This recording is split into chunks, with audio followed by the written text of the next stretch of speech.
Je m'appelle Issa Ndour, je suis le directeur général de Comacel de Saint-Louis et de Comacel de Louga. Bon, là, nous sommes réunis à Louga, après la réunion que nous avons tenue hier à Saint-Louis, dans le cadre de révision des conditions tarifaires des concessions de Comacel de Saint-Louis et de Comacel de Louga. Comme vous le savez, nous sommes un opérateur privé qui intervenons dans les périmètres ruraux de la région de Saint-Louis et de la région de Louga. Et comme étant un opérateur privé, nous n'avons pas de concurrents dans le monde rural. Ce qui fait que l'État contrôle nos prix de vente, nos tarifs, et ces tarifs sont révisables tous les 5 ans.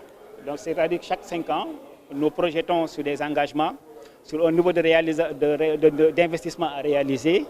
Et au bout de ces 5 années, nous avons l'obligation de rendre compte à l'autorité, surtout l'ASER et la CRSE, qui vont regarder le travail qui a été fait, le nombre d'abonnés qu'on a raccordés et la planification qu'on a établie pour les 5 prochaines années. Et c'est sur cette base que des nouveaux tarifs sont sortis. Maintenant, les parties prenantes, c'est-à-dire que tout ce qui est client, les tiers, doivent être au courant du processus, parce que c'est un processus qui doit être transparent, régulé par un régulateur qui est indépendant et qui doit servir à tous les abonnés. Aujourd'hui, on est réunis dans ce cadre pour nous dire que dans les 5 prochaines années à faire, c'est-à-dire que entre 2021 et 2025, nous ne devons pas dépasser un tarif qui est fixé par l'État du Sénégal. Parce que nous n'avons pas la latitude de fixer n'importe quel tarif à appliquer aux abonnés. Donc aujourd'hui, c'est l'objet de la rencontre qu'on tient à Louga.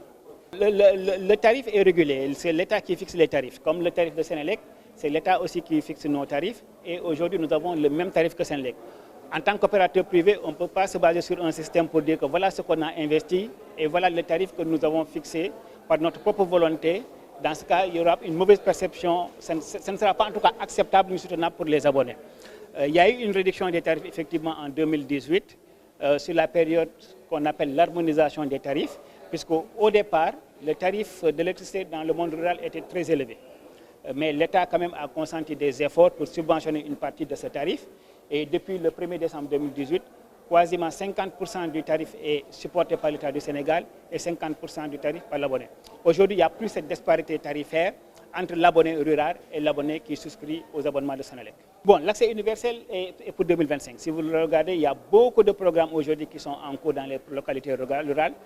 Des programmes dirigés par le PUDC, par l'ASER, par même Sénélec, puisque nous, on a l'exclusivité d'exploitation des périmètres ruraux. Ce qui fait qu'à chaque fois que même Sénélec réalise, cette localité qui est réalisée doit être reversée à Comacel pour exploitation. Aujourd'hui, ça bouge dans le monde rural, quoi que l'on puisse dire, malgré toutes les difficultés, l'État quand même continue à faire des efforts consistants dans le raccordement des abonnés. Peut-être que 2025 est très juste, puisqu'il ne reste que 2 années, mais on aura un dépassement, disons, un peu plus de 2-3 ans. Mais l'accès universel aujourd'hui, c'est une réalité qui est là et qui est en train d'être effectif dans les localités rurales. Bon, il y a beaucoup de villages.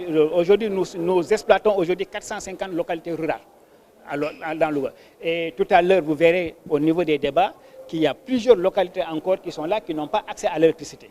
Donc l'accès est là, c'est un problème qui est réel, c'est un problème qui est posé. Les localités, il y a plusieurs localités qui n'ont pas encore d'électricité. L'électricité ne doit plus être aujourd'hui un luxe pour le Sénégalais.